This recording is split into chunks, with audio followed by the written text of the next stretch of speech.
Welcome everyone to season 5, episode 56 of the Focus TV. Joined as always, we got Octavia Wyatt, Raymond Lyons, Cardell Dudley Jr., and Wilson Turpin Jr. And got quite a bit to get through, but we're going to start with Cardell. Checking in live from GW. Took on Coppin State tonight. Cardell, the floor is yours. The game just literally ended. GW got back on the winning side of things, defeating Coppin State 83-71. James Bishop finished with a game high 30 points. Brandon Adams added 18 points, 7 rebounds, 4 assists. And sophomore guard Max Edwards added 16 points, 12 rebounds, and 5 assists. On Coppin State side, Sam Sessoms, remember that name? He can get it done. He's one of the leading scorers in the country. He finished with 23 points, which is his average coming into the game, and 3 rebounds. Daniel Titus added 16 points, and Nenda Tark added 15 points, 5 rebounds, and 3 steals. The first half, it was sloppy. Coppin State's team defense just got into GW, totally disrupted them. They had no flow offensively, and one thing they did was turn GW over crazy. Crazy. GW had 11 turnovers in the first half. I think 8 came before the 10-minute mark of the first half. It was crazy, and it was led by Nenda Tark. For those that don't know, Nenda Tark's a local product. He led the nation in steals last year, with nearly 3 a game. And, all-MEAC player, all-MEAC defensive team player. So you got to be very careful with how you pass the ball. You got to be very careful when he's nearby because he's great at digging down, strip you, coming from behind, stealing the ball, and anticipating the passing lanes. And that's what got GW in trouble. You're not really used to seeing guys get after defensively like that, especially on the perimeter, and still be strong enough to bang in the post. And that's what he specializes in. So with those turnovers, Coppin State scored 16 points off of those 11 first half turnovers. And they were able to stay with GW, and they ended up being down only 2, 34-32 in the first half. Second half rolling around, GW only turned the ball over 3 times, and GW drops 49 points in the second half, led by James Bishop, who went crazy. Obviously, 30 points on 10 of 20 shooting. Like I said, 5 of 11 from deep. They didn't give him any opportunities to disrupt them, and they found the flow offensively because of it. It was just simple basketball. GW dominated the Bulls 42-22. It was really once they stopped turning the ball over. That was pretty much the game. They just had to maintain and just do what they're supposed to do, execute offensively, and keep hitting shots, and that's exactly what they did. They made the game a lot harder for themselves in the first half, but nonetheless, they did what they had to do to get the W, man. So they're back on the winning side. They improved to 6-4. I believe their next home game, they go out of town for a while. They got to hit a couple of Christmas tournaments, hit the road.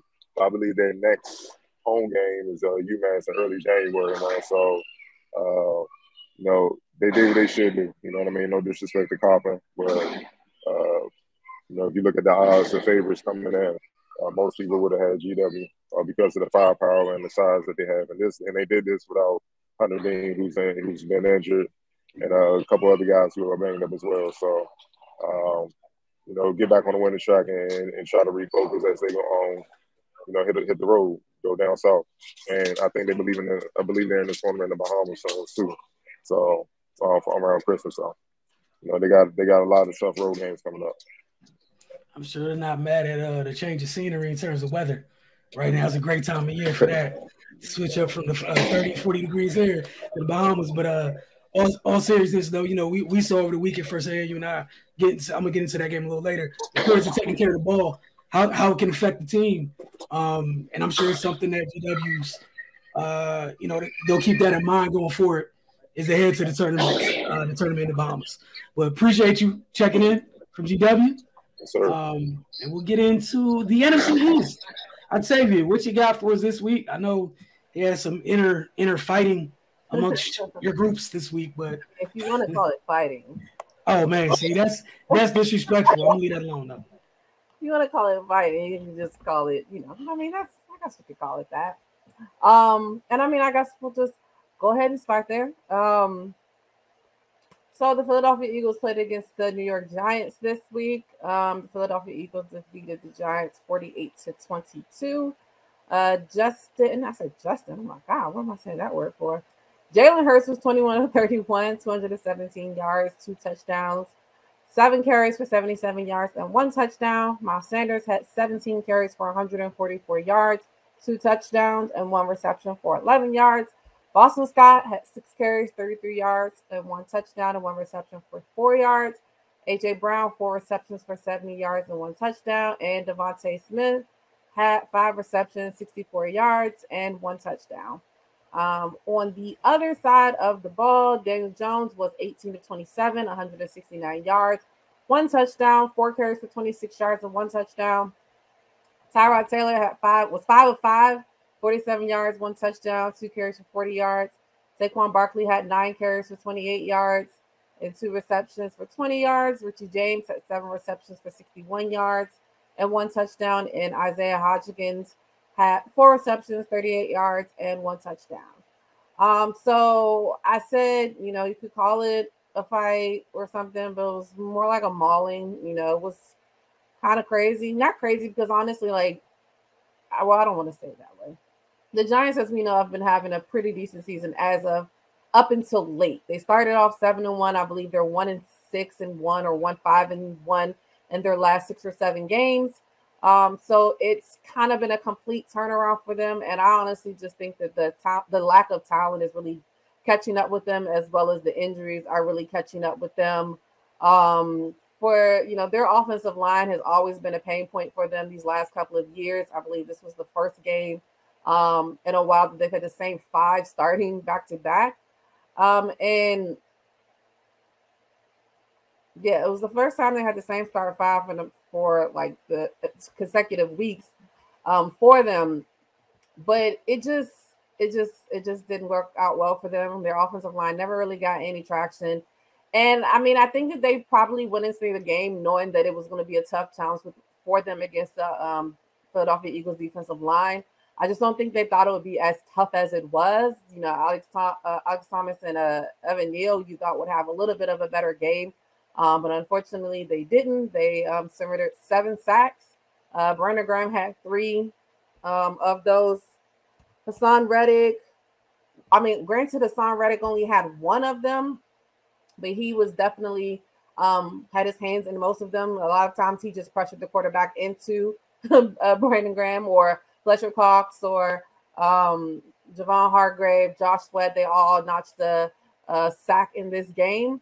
And it was just, really hard for them. Saquon Barkley did come into the game with the neck injury. He was questionable. They said he's about 50-50 of playing in the game, but he did give it a go. But as you can see, he only had the 9 carries. So when he's not really a focal point of their offense, there's not much more that they have. Daniel Jones did use his legs a little bit, although most of it, I would say, would be in garbage time, although garbage time came pretty fast. The Philadelphia Eagles, deferred the ball coming out of the game, coming off of the coin flip. Had, I believe, 2 sacks on the first drive for the Giants. Then they got the ball and they had a long progression down to the field to score. It was 21-0 before you knew it. The only thing that I really feel like is another thing that, the Philadelphia Eagles really need to focus on is going to be the special teams. Granted, special teams has been better these last 2 weeks from the 3 weeks ago where they were just terrible. They've definitely improved. You can see with them getting Boston Scott, involved in the kickoff return has definitely helped. For whatever reason, he plays amazing against the New York Giants. Out of his 15 career touchdowns, 8 of them are against the New York Giants. He scored another one this week against them. So he just happens to play them really, really well. And like I said, just the Giants, they just don't have enough talent, unfortunately. And they're putting themselves in a really bad position. They are flexed to a Sunday night game this upcoming week against the Washington Commanders, which will definitely tell a lot in the playoff picture between the two. It's kind of touch and go. It's just crazy that we've had at least 4 of the teams in the NFC East in the playoff picture for, we're week 15 now, week 14, 15, to be still in the picture this far out, all 4 teams is just, it's crazy coming from the NFC East to the quote unquote NFC Beast. But just for the Philadelphia Eagles, just a couple of things. Of course, they're the first, well, not of course, but they're the first team to clinch a playoff berth this season. They set a new record for rushing touchdowns in the season with 27. A.J. Brown surpassed the 1,000-yard mark for the first time and is the fourth Eagle to do it ever since Jeremy Maclin. Miles Sanders rushed for over 1,000 yards in the game as well for the first time in his career. And it's also the first time that three different players, which would be Jalen Hurts, A.J. Brown, and Miles Sanders, all recorded 10 touchdowns in a season. So they're just kind of clicking on all cylinders. They're doing what they're supposed to do, which is why I don't really have much to say as far as, what they did in the game, because they did what they were supposed to do. Hurts, I mean, I think he's playing amazing. I definitely think he's the MVP of the league. I'm not saying that just because he's my quarterback. If it was Patrick Mahomes, I would definitely say it's Patrick Mahomes, but I wholeheartedly believe that it is Jalen. Or although I do think it will come down to them, and possibly what Joe Burrow ends up doing as well. Brandon Graham, has come back from an Achilles injury from last year, and he's about 33 now. He's still playing really, really well. For the first time, Philadelphia has one player with 10 sacks and three others within a few sacks of giving the Eagles 4 players with 10 plus sacks. Hassan Reddick has already reached 10 sacks this year. Brandon Graham has 8.5. Javon Hargrave has 8. Sweat has 7.5. They have 49 sacks this season after finishing with 29 last year. So the defense is definitely shored up. Definitely got to make sure we stay healthy. Reed Blankenship, who was in replacing Chauncey Gardner-Johnson, went out with a knee injury, but they don't expect it to be long-term.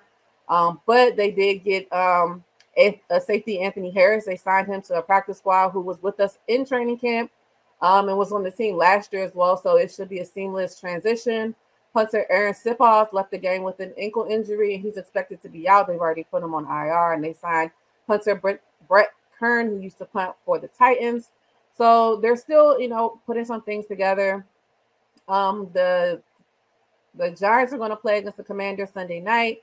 And then, granted, it's, some people might say it's not a tough task, but I think it's going to be a tough task as far as what this team does well, which is run the ball with a quarterback kind of like what we have, and he's the new age. So the Philadelphia Eagles will be playing against the Chicago Bears this week, and Justin Fields is running everywhere, so it'll be another test for our run defense to make sure we've really shorted up with the key additions that they've had over the last couple of weeks. Last but not least, the Dallas Cowboys played against the Houston Texans. They defeated the Texans 27-23. Dak Prescott was 24 of 39, 284 yards, 1 touchdown, 2 interceptions, 6 carries for 23 yards. Ezekiel Elliott had 15 carries for 62 yards and 1 touchdown, 3 receptions for 19 yards. And Tony Pollard had 10 carries, 42 yards, 1 touchdown, and 4 receptions for 20 yards for 1 touchdown. And Dalton Schultz, 6 receptions for 87 yards. The one thing that I always say, it's an ugly win, but a win is a win. It is what it is. I really don't feel like I can really talk too much smack because we definitely had issues with the Texans as well. Granted, I will be honest, maybe not as deep as these may have been. But I feel like every top team has situations like this where unfortunately you play down to your competition. To be completely honest, they were lucky they didn't lose. If the Texans were a better team, with the position that they were in close to the end of the game, if they would have scored a touchdown, it would have been a lot dicier. But the Cowboys did what they needed to do. Their defense stood up when they needed to. And as much as we talk about Dak and whatever you want to call his accuracy, not seeing the field, whatever you want to call it, he put together a 98-yard drive to seal the win for them at the end. So they just have to play, up to what they need to. You don't want to play down to the teams that you're playing, especially the lonely 110-1 Texans. So it's kind of tough playing against them. But I feel like it's kind of the same thing like we say in the NFC East. You play within your division really, really tough, so you really never know. I kind of feel it's the same a little bit with Dallas, Houston, and Texans. They're kind of in the same area. I kind of akin it to, the Clippers and the Lakers. Lakers always is, the big brothers, and the Clippers for years and years were the side, stepson, child, whatever you want to call them.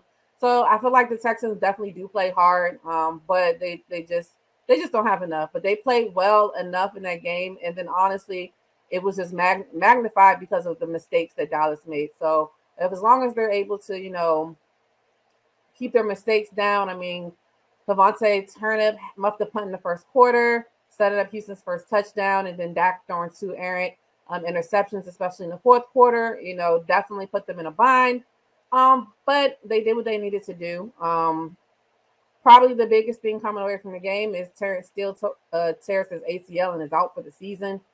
Just when they're trying to get Tyron Smith back to kind of really shore up everything, they now have another issue with somebody going out with another injury. And then we know the whole back and forth between OBJ coming, OBJ not coming. Is he coming to Dallas? Is he not coming to Dallas? It looks like they've officially moved on. They signed T.Y. Hilton today to kind of shore up a little bit more for their wide receivers, which I personally think is a pretty good pickup. You know, that, you know, they don't really – I akin him to, and it's crazy because they played together. I don't know if they played together, but they both played for the Colts. I akin him to our Zach Pascal veteran, somebody that you don't need to do too much, somebody that needs to come in every now and then when you need a short thing if CD's being doubled. And, you know, Michael Gallup had, you know, a crucial drop for them in the game that would have been a touchdown as well. So just to kind of really get some backup for them. I'll leave it at this. The Dallas Cowboys will play against the Jaguars, who have been playing well. We know Josh Allen, not the quarterback Josh Allen, the other Josh Allen, has been playing well all year. So it'll be a task for them as well. And then it looks like Jason Peters is going to be at left tackle for a while. So we'll see how his 40-year-old bones can hold up. And so, yeah, they'll play against the Jaguars on Sunday at 1. I just want to leave it with, I just saw a clip recently and it kind of got me a little tight. I've been trying to be very, very professional within this Dallas and Philadelphia rivalry. But Michael Parsons, you're talking a little bit too much for me now. And I mean, I need everybody to stay off the podcast. I mean, you're talking to Von Miller. Von Miller's done for the year. He doesn't really have anything else to do with these podcasts.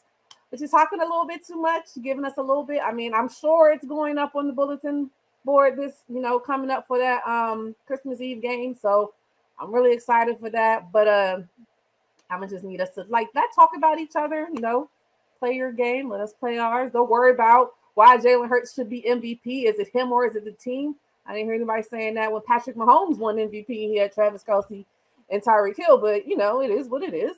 But it had me a little perturbed, so I'll leave it at that. I see award season in the NFL this year is going to be fun for you. Let me tell you, because we should get a lot of awards. Coach of the year, we should definitely. Look, man, as of right now, the Eagles have been the class of the NFC, and I don't think there's anything wrong with anybody saying that. Like, they've been the most consistent NFC team from the beginning of the year to now. I know we got to do it in the playoffs. We all know that. I mean, it has nothing to do with the regular season awards. So that's true. I also just want to keep that for people who somehow act like the voting continues once sports get to the postseason. You got put out in the first round. Doesn't matter. When the regular season ended, it was from that point forward. There's no retroactive. I'm going to take your MVP away. Your team lost in the first round. You're a wild card team. Doesn't matter. The award is still theirs. It doesn't change addresses. Y'all got to let it go. Did the Packers? Oh, the Packers did make the playoffs last year. They lost in the first round, and Aaron Rodgers won MVP. So, man, Aaron Rodgers hasn't. I'm gonna leave that alone. But it's been. I'm just saying, like, using last year as like a blueprint. Aaron Rodgers. There's a tradition like no other of Aaron Rodgers being kicked out the playoffs by a team from the NFC West over and over and over, like death, taxes, and oh no, it's NFC West team in Green Bay. Bye, Aaron. It's just things that happen. It doesn't even matter what team it is. Just they own them as a division. That's the one thing the division shares. Oh, you got Aaron Rodgers? Ha! You're advancing. That's just what happens. And yeah, like, you know, you talk about the MVP conversation, the DPOY conversation is already crazy because like people have already told themselves they've decided there's a front runner, even though, you know, like there's this thing called stats, and I love people because numbers matter for people until they don't. Oh, of course. You know, when it's your guy, it's okay to be second. When it's someone else's guy, first isn't enough. I didn't know there was a place higher than first. However, so I'm with you because I'm looking at another end of the season award, and I'm feeling some type of way already because I'm trying to figure out what somebody else is even being mentioned. But Ray, I'm not gonna spread any more hate towards people that have stars on their helmets because y'all are doing what you're supposed to be doing. Okay, I have full intentions of coming in here being completely professional, unbiased, but I happened to see on right before I sat down here, Mike Parsons was talking a lot of cash. A lot of cash, man. Like, man, he been having a bad week anyway. Ain't nobody paying attention to him. I'll be the first to admit he's a great player, but come on, bro. Like Ray said, it's been a tough week, and he still hasn't learned the lesson of Ray, what's that thing you say all the time about people just being quiet? Oh, STFU is always an option. Hey, I don't know why people don't abide by it. That's it. We're going to take our first break here on the Focus TV. When we get back, Ray's going to tell you what's the latest with the Washington Wizards. It's up for you to decide how you choose to feel about it. We can't help you with that. You're watching the Focus TV.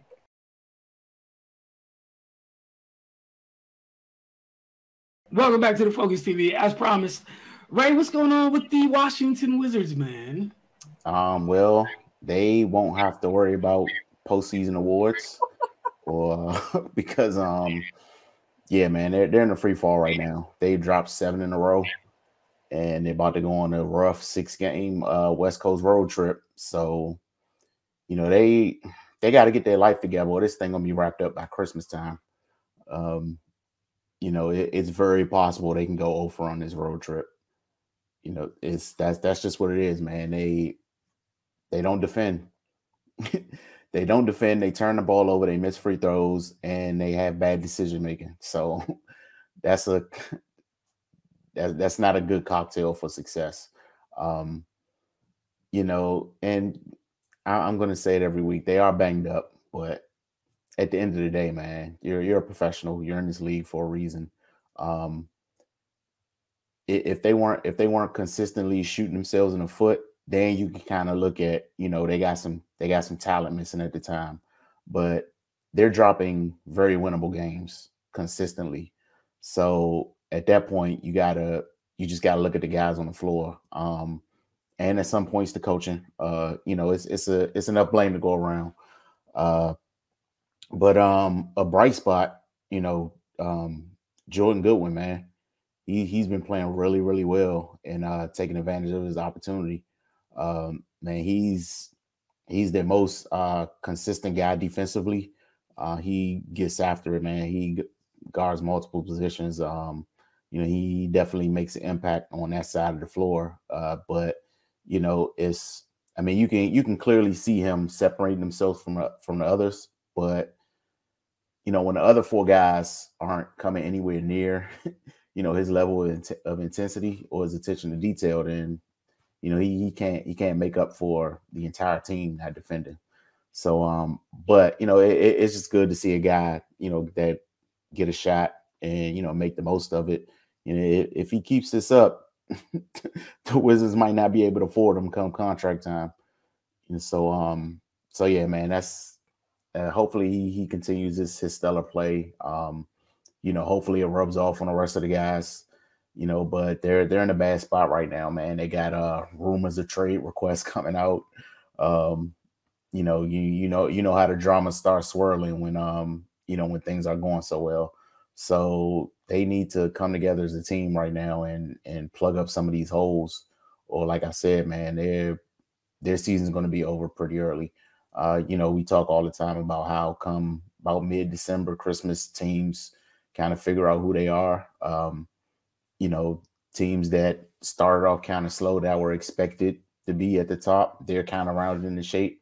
The team they just played, the Nets, a couple weeks ago, they were in the cellar, and now they're in the top half of the conference, top half of the playoff picture of the conference.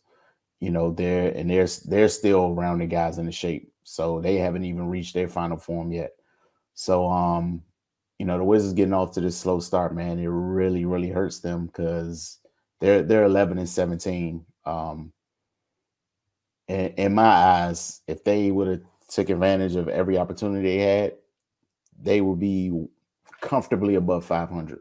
So that just kind of lets you know what type of season they're having, man. It's it's just mental mistakes, self-inflicted wounds, you know, and that's it's disappointing coming from a team with this many vets and you know, a team that came into the season with expectations after the way they ended last year.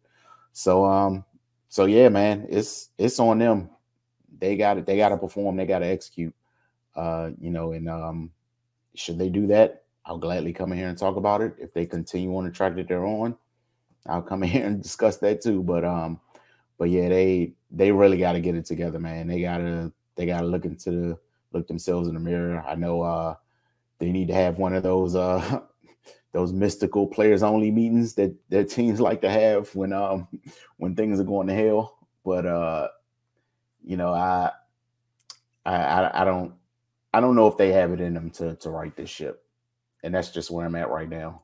And I'd be elated if they prove me wrong, but you know, up to this point, that's just what it's looking like. Yeah, I don't think you're doing anything outside of, you know, presenting the facts. That's information you've been given. Like you said, this West Coast road trip is going to be real, and if they do go over, you know, the conversations around All-Star break should be kind of interesting because if you guys haven't heard, there's a freak of nature slated to be picked at the top of next year's NBA draft. He's doing really weird 2K my player type things in real life. Like, matter of fact, you can't even create Victor on 2K yet. I look forward to the day that you can, so I can't wait till it gets to the league. But yeah, if this is what you look like right now, you're currently in 12th in the East. Of all the things that people got going on in the East, you got folks trying to get coaches fired. You got people that had the most off-court drama in the world. You're behind them. You're looking up at all of these people. What's to stop them coming that time, Ray, where you're like, let's try to make sure those lottery balls might accidentally bounce the right way. So we pick a little higher than the middle of the first round. Because, you know, the past couple selections in the middle of the first round, look at where they're at right now. You know, I'm not trying to be mean, just looking at it, just organizationally wise, like, you know, look at where they're at. You know, and that's tough. And you know, we all know the contract they just handed out to their top guy. And, you know, whether it's right or wrong, sometimes that stuff goes with it when you're the top guy. Under, you know, it's year one of you being the guy. This is what it looks like right now, man. Something's gonna have to want to change because that pressure is real. You know, because that's the other thing that goes when you, like, everyone wants to be one of those guys until it's time to be one of those guys. Y'all remember how they were dogging folks in Brooklyn out a month and a half ago? And now people are just upset because they can only talk about basketball. People are really upset. They can only talk about basketball. They're healthy. Yeah, good pass, Ben. I don't know, but got something else he could talk about, but I won't bring it. Hey, look, I'm gonna leave that alone. And you know what this thing is? Just when you think their off the court drama is done, it's back. Boy, all types of stuff. And credit to Ben because he's trying to touch past that thing all the way out of there on social media. Like, He said it wasn't me. I have nothing to do with any of that. I am a professional basketball player full time. That's where Ben's with it at the moment. But we're going to talk some more NBA a little bit later in rapid fire. Ray, appreciate the Wizards update again. For you guys that watch the Wizards game, anytime it's an away game, come hang out with us in our playback room. We watch the games together, then, you know, go over the outlook and share our thoughts on it. But it's a nice therapy session if you guys need it. Also, you know, we work through what we're seeing as well because, trust me, there's a lot to get through sometimes. You watched them enough this year. There's always an interesting night, to say the least. But you're watching the Focus TV. When we get back, you know, Maryland women's had a big week. So we're going to talk about that when we return.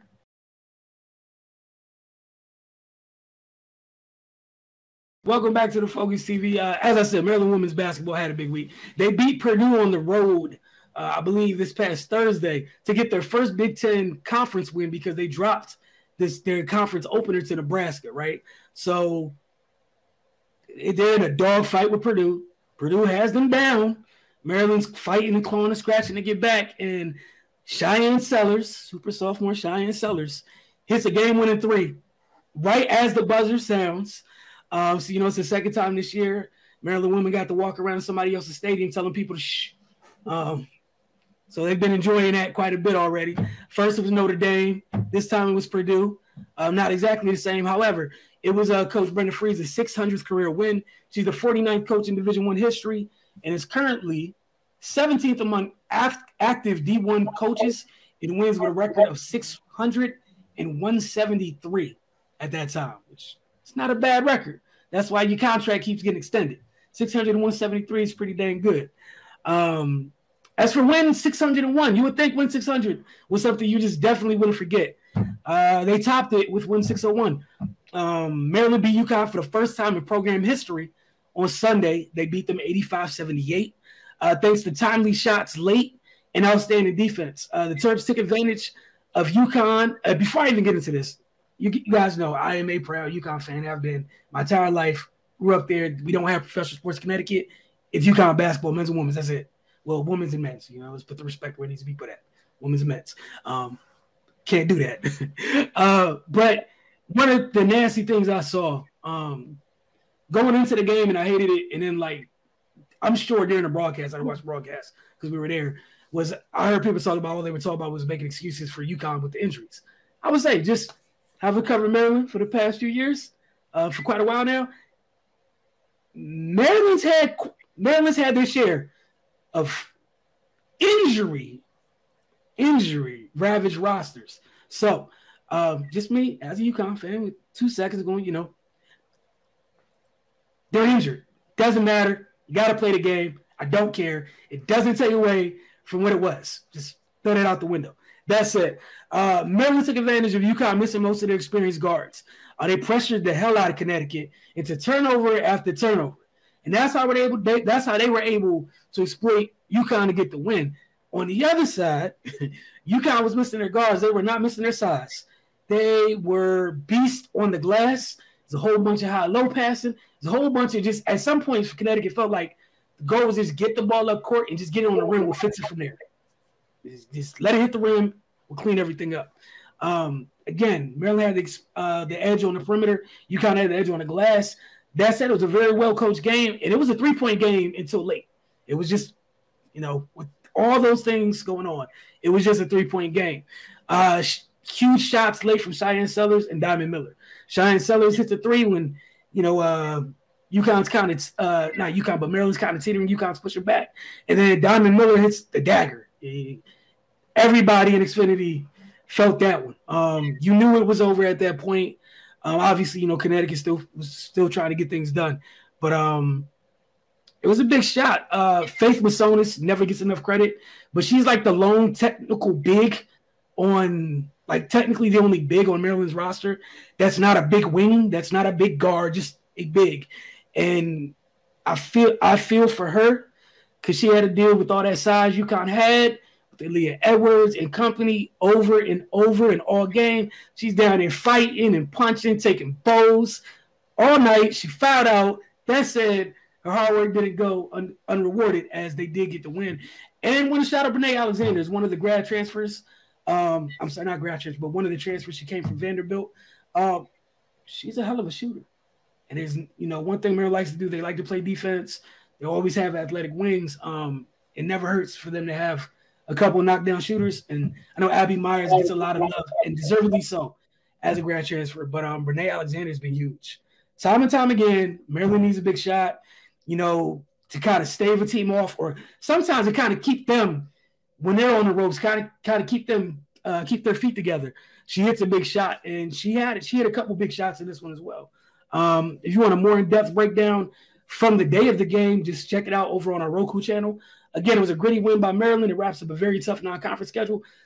Thus far, they've played South Carolina, Baylor, Notre Dame, and Connecticut. They only lost to South Carolina. So injuries be damned. Those 4 teams, you played 2 at home, 2 on the road. You only lost once. And the one was to the reigning champs, which a lot of people are going to lose to. So I'm sorry, just being honest. bigger and better than they were last year. People got to get over that. Look, it's a hell of a start to the year for them. But what's most important is you don't want to have a letdown. Like, that's what happened after they played Notre Dame. Riding off the high Notre Dame, then they dropped the game to Nebraska. You beat Uconn. You can't drop the next game.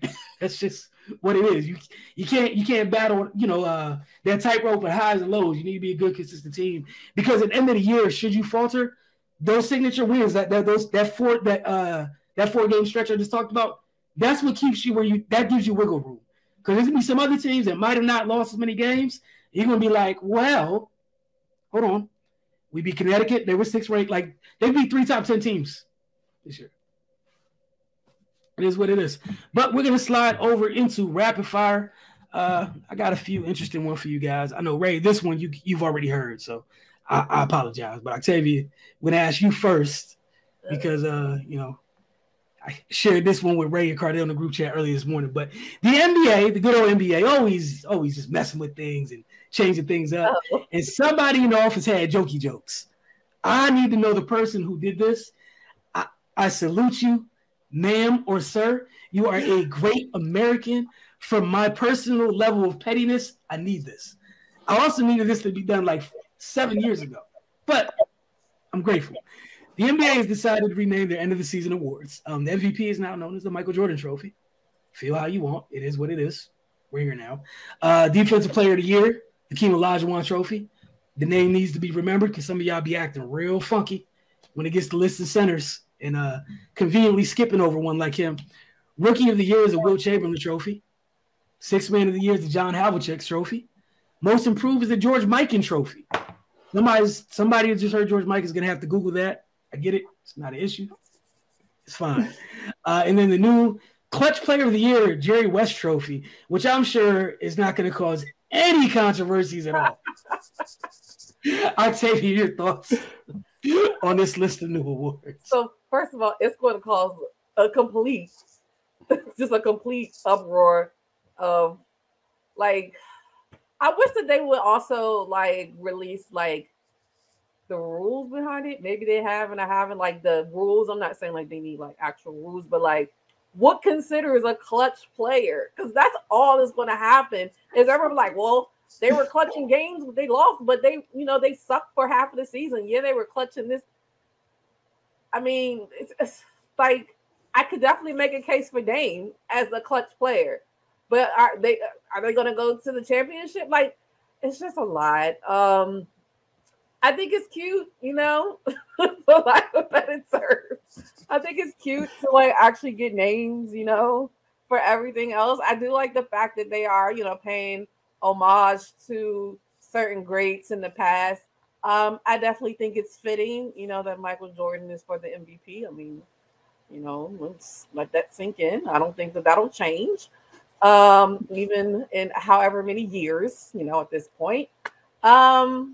Yeah, I mean, I think it's cool. I just think that the NBA is just trying to do different things every year, honestly, to keep people engaged and keep people, interested to see what's going to happen. Because as we know, the regular season is so long that some people like don't really get into it until, closer and closer to June. I have a friend I joke with. He's a Celtics fan. And I was like, what is going on? They lost. I mean, they've been playing well all year, but they lost the 2 most important games of the season so far. He was like, yeah, I don't watch until football season's over. Sir, what? I'm like, they played the Golden State Warriors on a Saturday night. They've been playing well. This was the game they needed to play well. Lost, and then just lost to the Clippers. Now they play the Lakers tonight. So it's like, come on, this is like the stretch that they're supposed to. So I think that they're trying to like find different ways to kind of keep people engaged, kind of keep people interested in what's going on. And, I think it's cute. I don't feel one way or another about it. I don't particularly think people are going to call it the Michael Jordan Trophy or the Hakeem Olajuwon Trophy. They're going to say he was MVP. He was the Defensive Player of the Year, but I get it, because if you think about it in football, they name, the trophies and Stanley Cups and Lombardi trophies and So it's nice that they are kind of catching up with that aspect of it. But it would be interesting to see how much they really push it. Like as far as media wise, like you hear people talking about the Stanley Cup finals and stuff like that. Like, are they going to say that, to make it a thing? So I'm just interested to see what happens. But I think it was a cute idea. Good job, NBA. Coming up with something else, I guess. Just after these 5 years that they've had, and here we are. Right. Yeah, man. I think people are putting too much energy into this. Like it doesn't make any difference to me. They renamed the trophies. Okay. I don't think anybody even knew who they were named after before. So why are you concerned now? After somebody before? I didn't even know that. Some of them were like the finals is the Larry O'Brien trophy. Okay, so on and so forth. Yeah. You're right. Like in like the MVP trophy was named after somebody before Mike, but no, you didn't pay attention before. Why are you paying attention now? Like just go on with your life. But I find it absolutely hilarious. It's cute.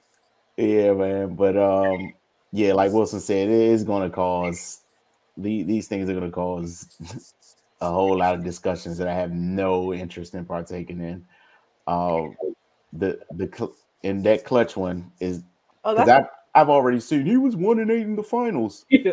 Well, his peers called him Mr. Clutch for a reason. So, I mean, I think they would know better than us. So just leave that alone, man.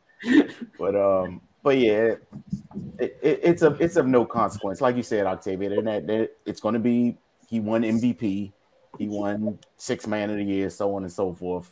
It's not going to change the nomenclature. Like people just want to be displeased with something. All right, they changed the name of the trophy. So what? Like, move on with your life. Hopefully, your favorite player will win one. Oh man! All right.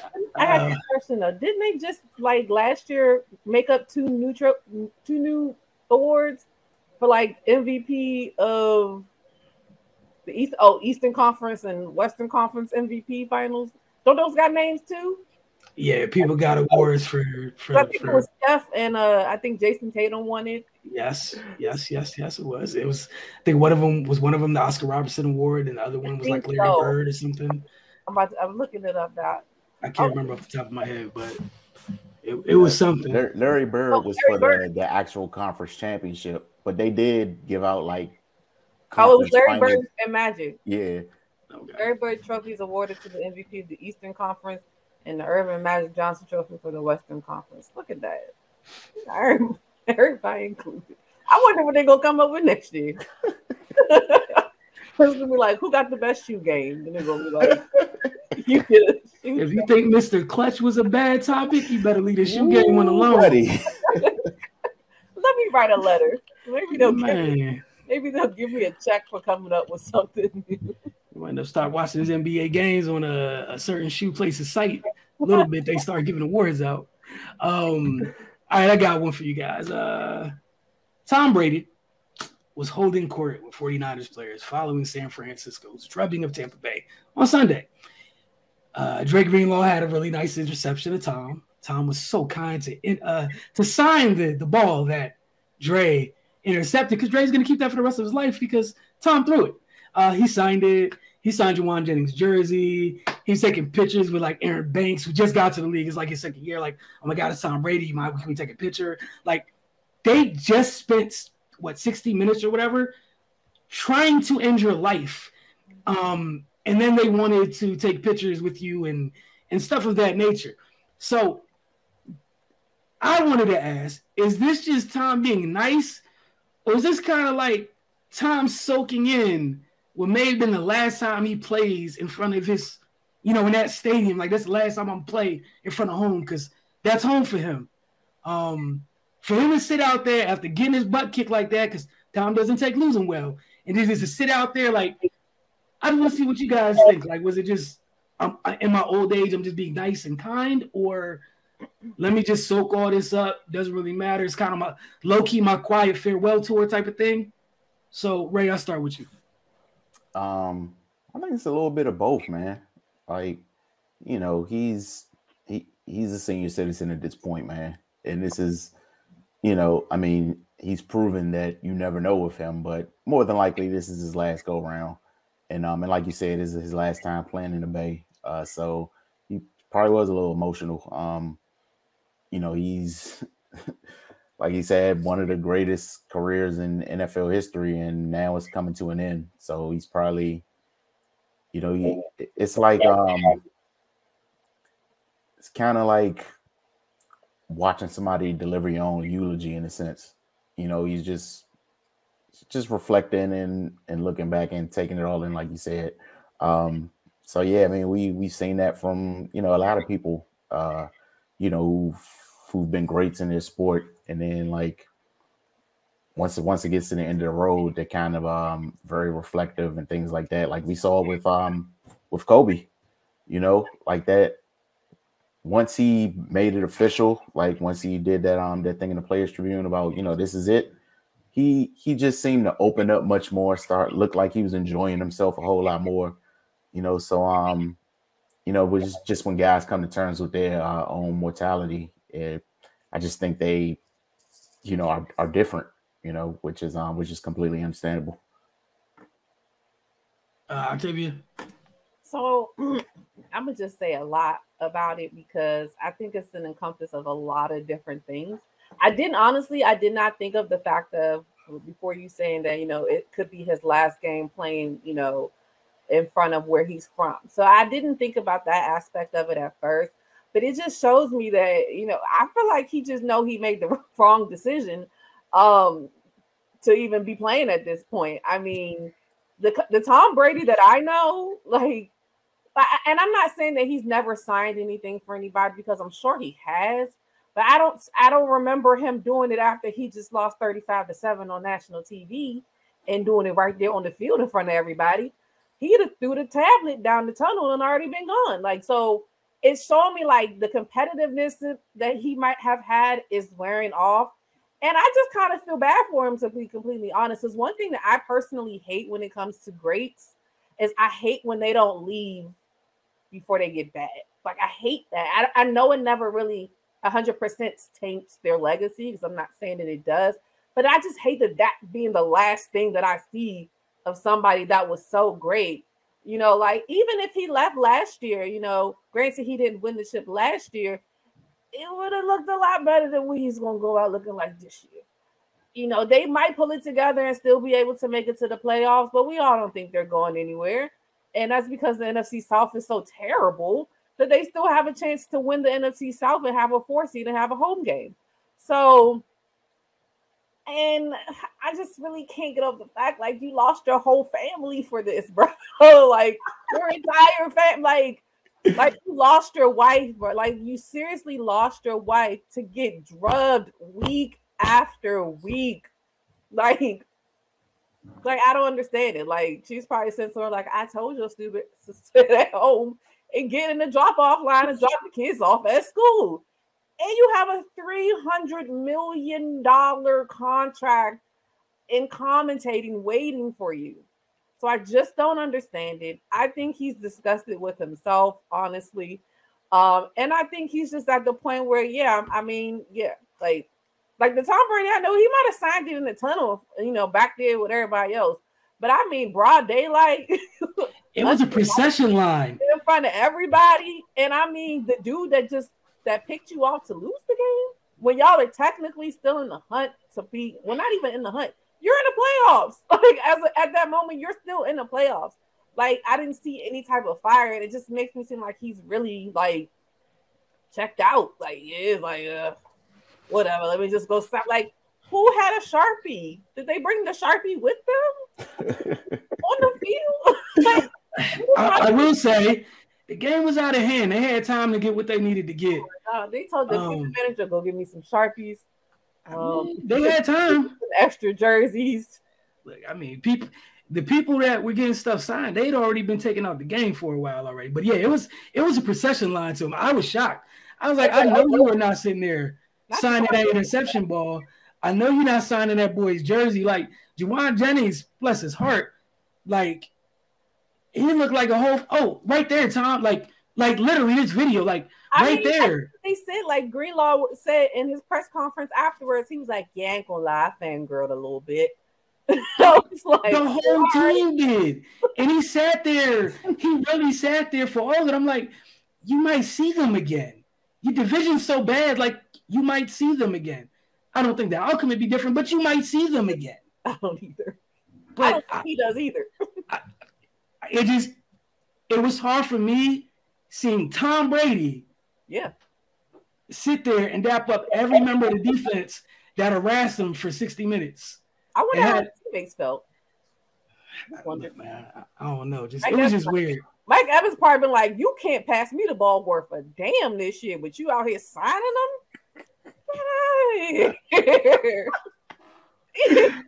Mike Evans was like, "Oh, so your hand's steady to sign when I'm running across the middle. I'm out here laying my body out on the line, and you missing me every single sir. You know these dudes out here hitting. Go back to practice. Stop signing all this stuff. We need to clear it out for practice tonight. Well, they should have been doing. Okay, I got one last one. It's kind of bittersweet, but very sadly, and I wish Kyler Murray a very speedy recovery. He tore his ACL last night. In the last night's contest against the Patriots. But I want to talk about just a bigger overarching issue here. The Cardinals. As a whole. They haven't exactly been good during the Kingsbury-Kime era. And I had Kyler, but I'm going to take Kyler out of it because he's a player. The other two is the coach and the GM. Got to talk about y'all because when teams are doing well, we find a way to throw y'all in front of players, like ahead of players, right? For what you did. Every year you lead this division. Every year you lose this division.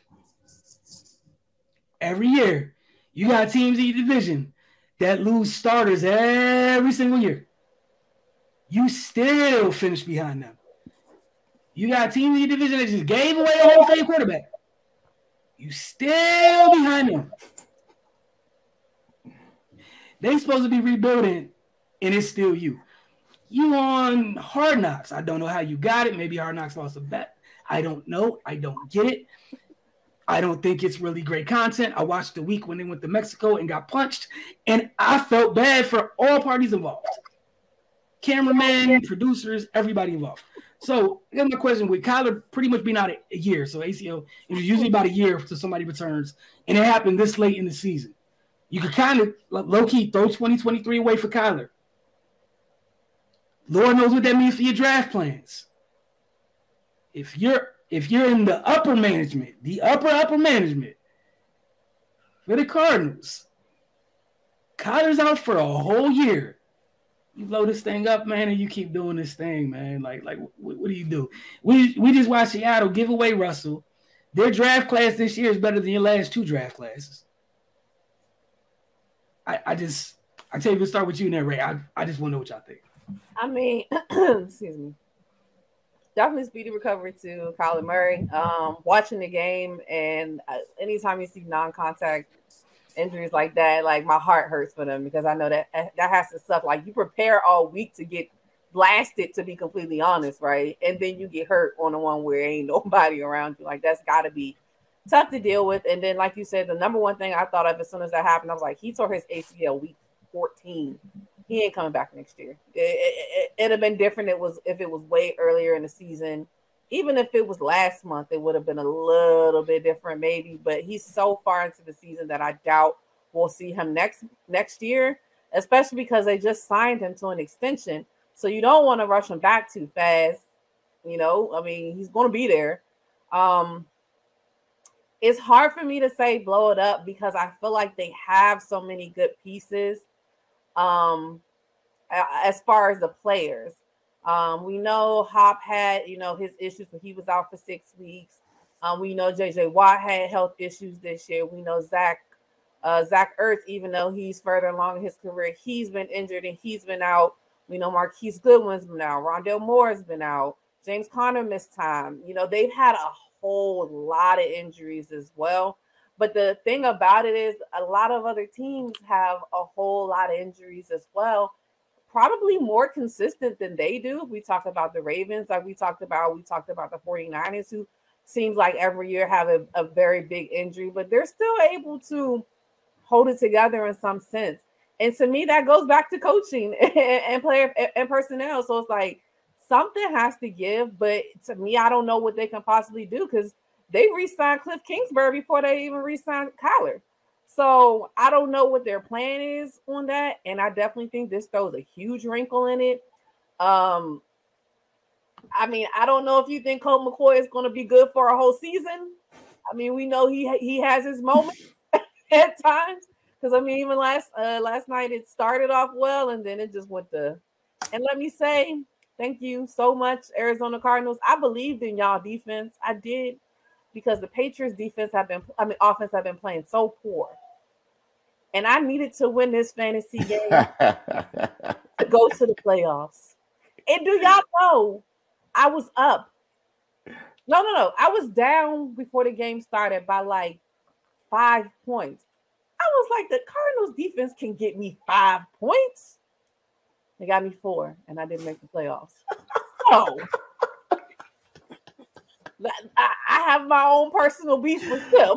I believe in y'all. So I believed in Buda Baker and JJ and all of them. You know? So, yeah, you know, I don't know. I personally don't know what they're going to do. I don't think they have the draft capital to get a comparable quarterback in the draft. Maybe they hit on somebody that nobody knows about, Mr. Irrelevant, and comes in and saves the day for them sometime next year. Who knows? But they're definitely going to have to scour around. You know, I think Cam Newton's still out there, so maybe you call up Cam or something. I don't know. Who knows where Zach Wilson will end up? They like Zach Wilson or Mike White. Maybe you go. I don't know. Do something because I don't think Colt McCoy. I mean, maybe Carson's on the move again. Who knows? I don't know what they're going to do. Ray, your thoughts on the Cardinals? They're stuck.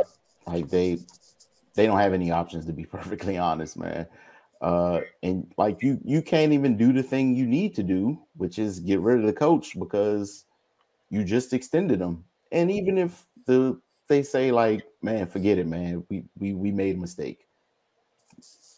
Go ahead and get rid of them. Pay what you need to pay. Bring somebody else in. Nobody's going to take you serious because why did you just extend them and then now soon after you don't believe in them anymore? Like, so they're stuck. Like they gonna have to ride it out.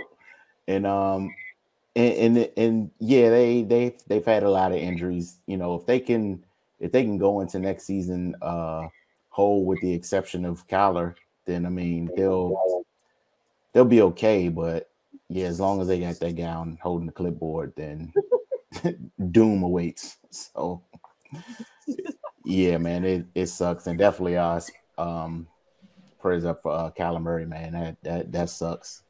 But yeah, they're in a bad spot. That's tough, man. It's really tough, but hilarious at the same time. Kyler, I hope you get better. But Arizona, it's what you get, man. Like, I don't know how many times you need to see that the coach is just bad. But hey, college coaches, they don't even got to be proven. That just great job hire, right? It's just good job, guys. I want to thank you guys for tuning in this week. We truly appreciate it. Don't forget to tune in to Focus TV Wednesday at 9 a.m. on Roku. On our Roku channel, all you have to do is, if you have a Roku television device, is go to search box, type in the Focus TV, double tap OK, add the channel. For local residents without Roku, you can watch the show Friday nights at 10 p.m. on DCTV and Saturday at 4:30 p.m. Again, if you don't have DCTV, you can just watch on their website, which is dctv.org. Appreciate you guys for tuning in, and we'll see you guys soon.